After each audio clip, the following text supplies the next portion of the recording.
اجيب بقى السلكه الستانلس او السلكه اللي هي بتبقى بلاستيك ديت بتستخدميها. انا مني بحب الستانلس، بتديها كده كام تنفيذه تطلعي كل بقايا الاكل اللي فيها، بتنضفش غير لما بتتخبط كده كام خبطه، وتحطي كده شويه صابون وتفضلي تكوري فيها كده كانك بتكوري عجين.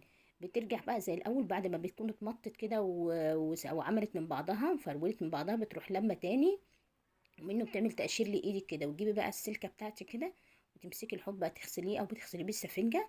في ناس ما بتستخدمش السلك خالص، وتروحي ماسكه بقى ايه الحنفيه وماسكه الحيطه اللي هي لو جنب الحوض دي. وده الفحم اللي انا بحب استخدمه في الستانلس ستيل، حلو جدا.